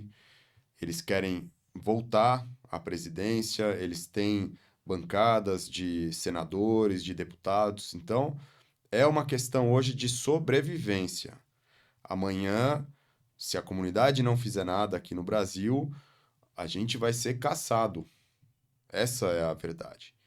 Então, né, tá querendo, sei lá, converter pessoas, tá querendo se aparecer, não é isso, virou questão de sobrevivência, né? O canal do Sheikh Ahmed Bilal, também para as pessoas que querem conhecer a teologia islâmica, né? Você concorda, Sheikh, com isso que eu tô falando? Sim, está combatendo a desinformação, e essa desinformação, futuramente, como o senhor citou, pode ser uma grande ameaça, né? Como a gente vê, como você citou alguns exemplos também, né, de irmãs que foram atacadas, irmãos também, às vezes pela barba ou pela uma vestimenta islâmica que usa, né? E a gente vê principalmente esses empresários da fé, como eu chamo eles, né? Esses empresários da fé, ou seja, se vai diminuir ali o dízimo deles, o dinheiro deles, eles são capazes de fazer isso que você falou, né? Incentivar. Como incentivam o ódio? A gente tem vídeos, Uhum, né? Dessas pessoas falando sobre o Islã, caluniando, difamando. E o trabalho do irmão Vitor, que você citou, que Deus o abençoe sempre, é um ótimo trabalho. Sempre falo para os irmãos sempre compartilharem o conteúdo dele, seguirem, se inscreverem no canal, comentar, porque ele está mostrando, ele é vamos falar, a página principal que mostra sobre o genocídio, né, do povo palestino. E a gente sabe que ali acontece um genocídio que é o primeiro genocídio televisionado e a gente não é transmitido claramente nessa nossa TV nacional, infelizmente, né? É acobertado, a gente vê que ali morreu 25 crianças, não sei o que, tá? Só quem que matou? Morreram do nada. Até isso eles não citam, né, na hora que vão falar uhum. sobre essa notícia. Isso é muito triste. E a gente precisa dessa união. Tu citou alguns podcasts que eu não conhecia, para falar a verdade. É importante ter, é importante investir nisso, porque, como você falou, isso é a nossa sobrevivência. Porque tem pessoas aí, como a gente viu na Europa, já aconteceu. Na Nova Zelândia, você lembra daquele caso, né? O cara Uhum. entrou dentro de uma mesquita, matou dezenas de pessoas. É um extremista, como sabemos, era cristão também, mas, como a gente sabe, a mídia não falou o quê? Ah, ele tem problema mental, sofreu Uhum. abusos quando era criança, é sempre assim, né? Mas se é um muçulmano fazendo algo muito menor, é sempre associado com a religião. É isso que eles sempre fazem, né? Eles associam o ato de uma pessoa à religião dessa pessoa. Tá, e por que vocês não fazem isso quando cristãos cometem crimes hediondos maiores do que esse? Por que vocês não fazem a mesma coisa? Ou seja, são dois pesos e duas medidas, né? Infelizmente é dessa forma. Então é uma forma da gente o quê? Combater essa divulgação. Não é o objetivo primário converter pessoas, como a gente sabe, o Islã é claro sobre isso, que a pessoa tem essa escolha própria e pessoal dela, e sim o objetivo primário é dar conhecimento, fazer as pessoas conhecer o que é o Islã, não conhecer o Islã por essas mídias e essa TV nacional que a gente tem, infelizmente. Pois é, tem até um.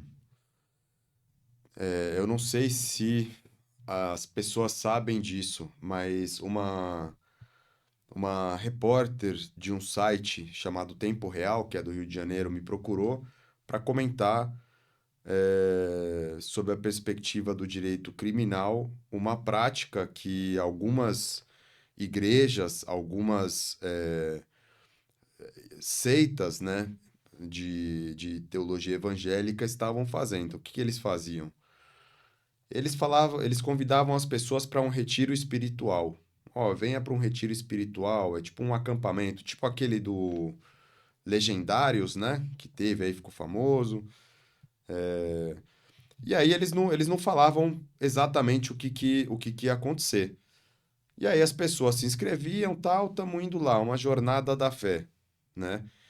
E aí, num determinado momento, elas estavam indo de ônibus, e aí elas eram paradas por evangélicos disfarçados de muçulmanos, fingindo serem terroristas, e aí eles começam a aterrorizar as pessoas, levam as pessoas como se fossem sequestradas para um cativeiro, praticam tortura contra essas pessoas.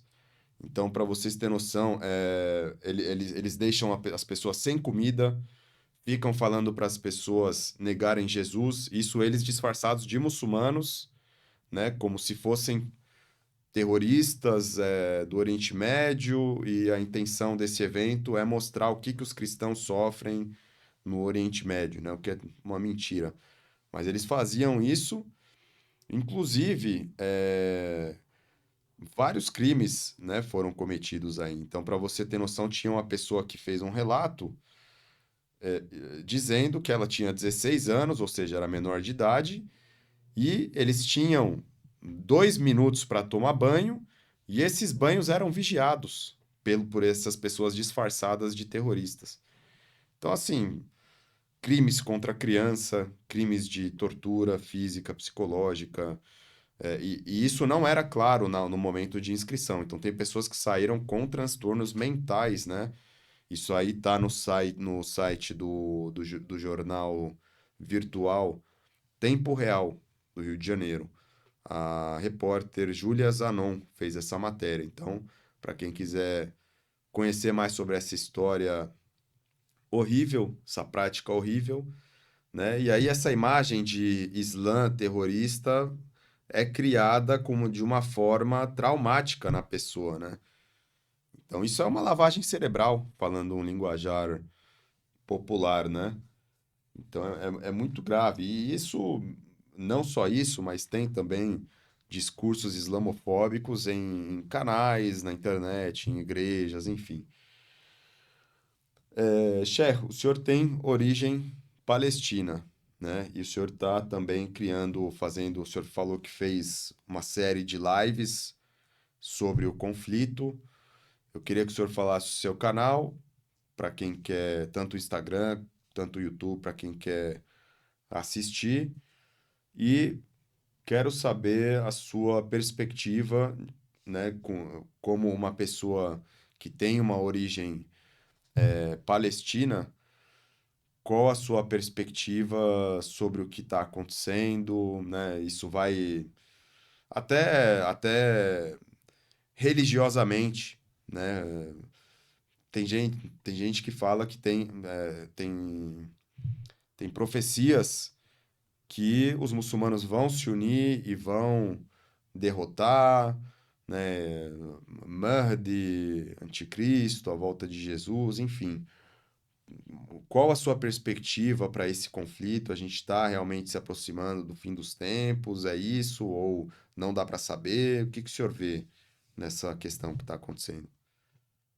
Só se o senhor me permitiu, eu queria comentar isso que você citou aí, À vontade, com certeza. sobre o que eles fazem, né? Isso eu vejo muito, meu irmão, principalmente esse, vamos falar, compartilhar ódio, né? Que eles fazem contra os muçulmanos, isso a gente consegue ver até na internet. Se tu ver as ameaças que eu tenho, que eu sofro dessas pessoas, e olha que o meu conteúdo, as pessoas que me conhecem, quem quer seguir ali, é o Sheikh Ahmad Hawass. Até tive que mudar o meu nome por causa das restrições que sofri quando falei sobre a Palestina, que como a gente sabe, você não pode falar isso. Hoje, o antissemitismo se tornou antisionismo. Eu sou antisionista, eu não sou antissemita, porque eu sou semita, entendeu? Não, não Uhum. tem nenhum sentido eu ser antissemita, eu sou antisionista. Então, eles conseguiram que associar esses dois termos, que são distintos. Então, a gente vê as ameaças que a gente sofre por essas pessoas. Em sua grande maioria são neopentecostais, evangélicos, essas pessoas que defendem essa colonização. E como você falou, eu não me surpreendi. Isso que eles fizeram com essas pessoas, eu não me surpreendi. Porque eu vejo todo dia isso, dessas pessoas. Ah, mas todo dia tu vê eles fazendo isso? Não realmente isso, mas fazem coisas que eu não ficaria surpreso se eles fizessem isso. Ou seja, como eles distorcem as coisas da religião para criar ódio nas pessoas. Quantas vezes foram vazados vídeos ou áudios de pastores dentro de uma igreja falando sobre os muçulmanos, criando ódio nas pessoas? Agora, se tu pegar o meu conteúdo, olha do começo ao fim, me traz um conteúdo que espalha ódio. São conteúdos acadêmicos, até a referência bibliográfica eu sempre deixo. Ou seja, você está criticando uma doutrina, um credo. E sempre fala, a pessoa tem todo o direito de ser cristã, de ser judia, de ser ateísta, de ser agnóstico, cada um, cada um. Mas a gente não concordamos, por exemplo, com o credo, como eles não concordam. Isso é natural. A gente não pode ser obrigados a concordar com os credos dessas pessoas e elas também com os nossos. Então a gente faz a crítica acadêmica a esses credos, de acordo com esses livros. Não a pessoa ela tem todo o direito de ter esse credo, de praticar a sua fé. Então é algo totalmente diferente do que tu fazer isso aí. Parece um filme de terror, né? O que eles fizeram com Uhum. essas pessoas. Isso é uma lavagem cerebral. A pessoa como que vai daqui para frente entender que o Islã é uma religião de paz, uma religião que ensina a submissão a Deus, as boas maneiras, o caráter, a ética? De que jeito? Você aterrorizou essas pessoas dessa forma. Uhum. Então, eles fazem isso com palavras, com ações, como você citou, eles fazem isso. E depois são essas pessoas que se vitimizam. Ah, estão falando de mim. Amigo, tu fala sobre todo mundo, amigo. Tu aponta o dedo para todo mundo. Os próprios cristãos, como vocês, não aguentam vocês. Vocês estão apontando o dedo para todo mundo. Então você tem que também escutar a crítica, o que está errado, se tem evidências, argumentos. Então isso a gente vê sempre, infelizmente, principalmente em rede social. A pessoa cria uma conta fake, entra no seu privado ou entra na sua live xingando a sua mãe, xingando o seu pai, xingando a sua irmã, xingando o seu profeta, ou seja, sem conhecer também, sem conhecimento, esses ataques. Então é algo assim que a gente deve o quê? Refletir sobre isso, como você falou, é questão de sobrevivência se tornou. Imagina uma pessoa que foi sequestrada dessa forma. Como que ela vai enxergar o muçulmano se ela tiver alguma oportunidade de prejudicá-lo? Porque o que ensinaram para ela são homens dessa forma. Imagina se ela pega o livro dos muçulmanos, a Sunna do Profeta, o que que fala sobre como tratar uma pessoa que não é muçulmana? Como o mensageiro de Deus que a paz sobre ele tratava as pessoas que não eram muçulmanas? Até tem um dito profético que foi compilado pelo muçulmano, que o mensageiro de Deus que a paz sobre ele fala: não será um verdadeiro crente, ou não crerá verdadeiramente, até que deseje para o seu vizinho aquilo que deseja para si mesmo. Para quê? Para o seu vizinho. E como sabemos quem era o vizinho dos muçulmanos naquele tempo? Eram os judeus, não muçulmanos. Então, o mensageiro de Deus ensina a gente a desejar para essas pessoas que não são muçulmanas aquilo que a gente deseja para nós mesmos. Esse é o ensinamento do Islã. Não é torturar as pessoas, não é sequestrar as pessoas como eles querem colocar. Esses grupos foram feitos no Ocidente. Como o próprio Trump ele admite isso, falando: olha, quem criou esse grupo foi o Obama e a Clinton, a Hillary Clinton, ela Uhum. que criou esses dois que criaram esse grupo. E a gente vê que esse grupo não tem nada de Islã. Não tem nada de ensinamentos proféticos, ensinamentos islâmicos sobre o Islã. As atitudes falam por si, não precisa a gente provar algo, te trazer versículo corânico ou dito profético. As próprias atitudes você consegue enxergar perfeitamente. Então, isso é, na verdade, um grande problema. E falando sobre a Palestina, nós somos de uma família de refugiados, né? Meu pai nasceu na Jordânia, fomos refugiados ou expulsos, né, melhor falando, a palavra mais Sim. correta, da Palestina.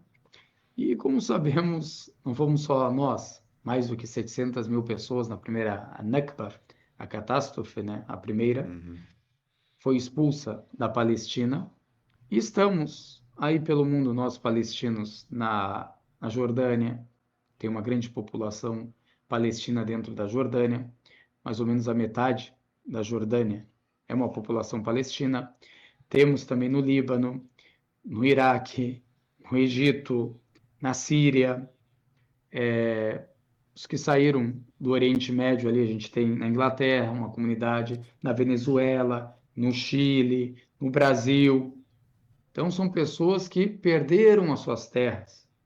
Eu fiz várias e várias aulas sobre isso, sobre os crimes de guerra e também contra a humanidade que Israel cometeu contra esses palestinos, mostrando com evidências explícitas e claras e também de testemunhas oculares israelenses falando desses crimes que elas mesmas cometeram. Então, isso é importante, a gente sempre trazer o quê? Evidências e argumentos. E a gente sofre muito com isso, com essa desinformação, que tem pessoas que acham que levam isso, esse conflito também, como o irmão citou, como se fosse um conflito religioso, como se fosse uma guerra santa. E nós sabemos que essas pessoas, tanto palestinos cristãos, judeus, muçulmanos, viveram por séculos e séculos dentro dessa terra, sem guerra santa entre eles. E agora, do nada, quando chega um movimento supremacista, colonista, racista, que é o sionismo, começa essas atrocidades. Então, o problema nunca foi o povo judeu, o problema nunca foi os palestinos cristãos, os palestinos muçulmanos. O problema sempre foi o sionismo. Esse movimento colonista, como a gente pode falar, colonial, esse movimento supremacista, étnico, somente a etnia judaica que prevalece sobre todas, que entrou com a ajuda do Império Britânico, como a gente sabe, 1917, a Carta, né, de Balfour, dando para eles a permissão de criar um Estado judaico, sendo que já tinham pessoas lá. Não faz sentido algum tu criar um Estado onde há pessoas, onde há habitantes, mas mesmo assim eles deram essa permissão, ou seja, colonizadores ajudando outros colonizadores a permanecerem nessa localidade. Então, nós palestinos, eu sempre falo, a gente não só perdeu as nossas terras, nós perdemos algo também, além dessas terras, perdemos a nossa cultura, perdemos os nossos costumes, a nossa religião, a nossa língua. Tudo isso, esses colonizadores judeus, ou euro-judeus, melhor falando, tiraram da gente. Hoje estamos dispersos nesse mundo. Tudo isso por quê? Por causa de uma colonização. E ainda a gente tem que escutar pessoas desinformadas. Tinham pessoas que entravam para debater comigo. Eu juro, eu fazia assim, falava para ele assim, perguntava só para testar a pessoa e mostrar para o público que é uma pessoa desinformada. Falava para ela, Israel tem fronteira com quem? Com o Uruguai ou com o Brasil aqui, com o Paraguai, com o Chile? Onde é a fronteira mais próxima a Israel? Não, com o Chile, faz fronteira com o Chile, Israel. Olha até onde chega a desinformação. É essa pessoa que está defendendo com unhas e dentes Israel. Ela acha dentro desse centro religioso, coloca na cabeça dela que Israel é o povo de Deus, que Israel é o Israel da Bíblia. E nós sabemos que não tem nada a ver com a Bíblia, não tem nada a ver com religião, isso não é uma guerra santa, e sim um conflito territorial. Invasores que invadiram a sua terra, ocuparam a sua terra, e as pessoas querem se defender, como todo povo tem o direito de se defender. A gente é a favor a todo o povo lutar por sua liberdade, como a gente viu o Vietnã lutou quando foi invadido pelos Estados Unidos, como a gente viu o Afeganistão quando foi invadido tanto pela União Soviética como os Estados Unidos após. Então é um direito dessas pessoas de lutarem por suas terras, como a própria Carta da ONU afirma esse direito e confirma esse direito para essas pessoas. Então, como que a gente vai olhar para essas pessoas como pessoas que nem quero citar o termo que usam para essas pessoas, pessoas que tiveram suas terras roubadas, foram expulsas e ainda recebem esse nome. O invasor que invade é elogiado, é o povo de Deus, é um povo coitadinho. Ah, sofreu o Holocausto. Nós somos contra esse Holocausto. Foi um genocídio. Só não foi só o povo judeu que sofreu esse Holocausto. A gente se esqueceu dos ciganos, das centenas de milhares de ciganos que foram dizimados, esquecemos deles, dos negros que foram dizimados por esse movimento extremista que era o nazismo. A gente esqueceu disso, das testemunhas de Jeová também que passaram por esse genocídio, os comunistas. Então, tudo isso a gente esquece e foca somente em uma etnia e quer, como a gente fala, legalizar um outro genocídio porque essas pessoas sofreram um genocídio. O que tem a ver o povo palestino com aquilo que o nazismo cometeu? A gente não é contra o povo alemão, nem também somos contra o povo italiano. A gente é contra essas ideologias criminosas, terroristas, que era o fascismo, que é o nazismo, e hoje a gente tem o sionismo, um neonazismo, podemos chamar. É isso, irmão, que a gente deseja falar sempre, né? Perfeito, irmão. Então, a gente vai colocar as redes aí do Sheikh Ahmed Bilal na descrição aqui do vídeo. Peço para você se inscrever no canal dele, acompanhar o conteúdo caso te interesse saber mais sobre a religião islâmica, né, de um sheikh muito qualificado, como você pôde perceber aqui, e que promove e participa de debates construtivos e respeitosos com outras religiões, né? Então, peço para que todos conheçam o excelente trabalho do Cher. Eu já vinha acompanhando há um tempo e alguns irmãos me enviaram e me falaram do trabalho. Eu não conhecia pessoalmente o Cher, né? Agora estamos se conhecendo aí mesmo que de forma virtual, mas uma pessoa que está engajada nessa luta do Dawa, né? Então, o irmão que me mandou o seu contato, né, e que me recomendou, ele falou, ó, ele falou de você e do Mansur Peixoto, que o pessoal conhece. Ó, o Sheikh Ahmed Bilal, você manda mensagem para ele 3 horas da manhã, ele te responde na hora, porque ele tá fazendo live com alguém, tá respondendo perguntas, tá fazendo um... Porque o senhor faz lives e que pessoas interessadas ou que querem debater ou que querem perguntar alguma coisa entram nessa ligação, não sei se é Discord que o senhor usa, e aí o senhor tem essa conversa gravada e postada, né? Mais ou menos assim. Às vezes pelo Então, TikTok, às vezes pelo próprio YouTube, meu canal. tá. TikTok, YouTube, Instagram o senhor tem também, né? A gente Também vai tenho. deixar todas as redes. Então, é uma pessoa aí da comunidade que está lutando e se esforçando com essa questão do Dawa, um irmão que precisa do nosso apoio, precisa do nosso incentivo, de todo o nosso respeito e, e estamos caminhando aí pro final desse episódio, já são quase 2 horas de gravação, então queria agradecer a todos aí que assistiram, que gostaram, dá o like no vídeo aí se você gostou, se inscreve no canal se não é inscrito e quer ter acesso a esse tipo de conteúdo. Compartilha também com o pessoal nos grupos aí.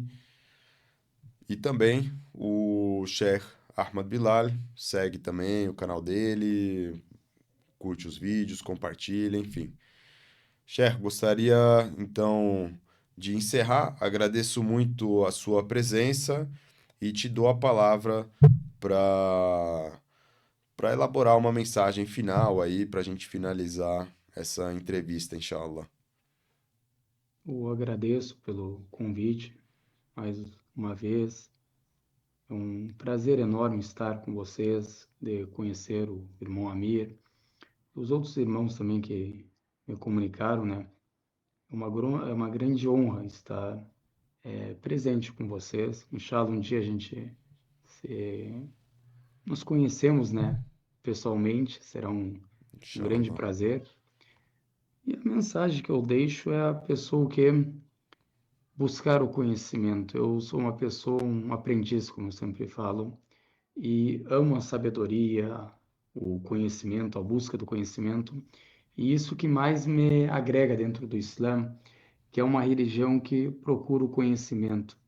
E também o mensageiro de Deus, ele fala que é sobre ele, aquela pessoa que trilha um caminho para buscar o conhecimento, Deus o Altíssimo facilitará para essa pessoa um caminho ao paraíso. Então, a importância do conhecimento dentro do Islã é a religião do conhecimento, é a religião da busca do conhecimento. Como também temos um dito do mensageiro de Deus que eu falo sobre ele, que ele fala: busque o conhecimento, mesmo que for na China, mesmo tendo fraquezas nas cadeias de transmissão, como sabemos, mas o incentivo que mostra esse dito profético, mesmo que esteja muito longe de você, busque o conhecimento, viaje, faça esse sacrifício para você adquirir o conhecimento. E como sabemos, o conhecimento é que firma a pessoa na fé, que traz essa convicção para a gente entrar em debates, conversar sobre o assunto, é através do conhecimento. E o conhecimento também ele não é um conhecimento somente para os homens.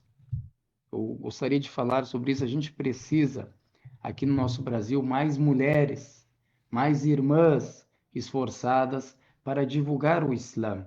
Como a gente sabe, o maior exemplo que a gente tem, a Aisha, que era a esposa do mensageiro de Deus, mas olha o conhecimento que ela tinha, que os próprios companheiros do mensageiro de Deus sentavam-se na sua frente para aprender o conhecimento com ela. Então mostra a liberdade também que as mulheres tinham, que a gente vê hoje no Ocidente. Não, a mulher muçulmana é oprimida. Amigo, a primeira universidade que existiu no mundo foi feita por uma mulher muçulmana. Então, a gente deve o que pesquisar, analisar as coisas antes de falar algo sem conhecimento. E também sabemos que o conhecimento é a maior e a melhor arma para a gente combater a ignorância. Como Deus Altíssimo ensina isso claramente no Alcorão, falando para eles: Hatu burhanakum in kuntum sadiqin. Então tragam as suas evidências se vocês são verídicos, se vocês são verdadeiros. Ou seja, o Islã ensina a gente a discutir, a debater com conhecimento, de acordo com as evidências, com os argumentos, não de uma maneira violenta, e sim com conhecimento. Conhecimento ele deve ser debatido com conhecimento, com evidências. Então esperamos, isso é uma esperança que a gente tem dentro de nós e, se Deus quiser, será concretizada. De ver também vários e vários irmãos fazendo esse trabalho, divulgando nas redes sociais, como as irmãs também dando essa iniciativa de ensinar as pessoas, porque as pessoas precisam conhecer o Islã, a religião de Deus, a religião dos profetas de Deus. E mais uma vez, irmão Amir, muito obrigado pelo convite e que Deus abençoe todos vocês. Obrigado, Sheikh. Barakallah feik. Na próxima. Bom, primeiramente, com certeza a gente vai fazer aí em outras ocasiões, episódios aí, se Deus quiser. E já fica o convite aí para um debate aqui no Salam Aleikum. Primeiro debate É um interreligioso, prazer. inshallah. Tá bom, pessoal? Muito obrigado. Valeu por continuar acompanhando aí. E Salam Aleikum a todos. Até a próxima.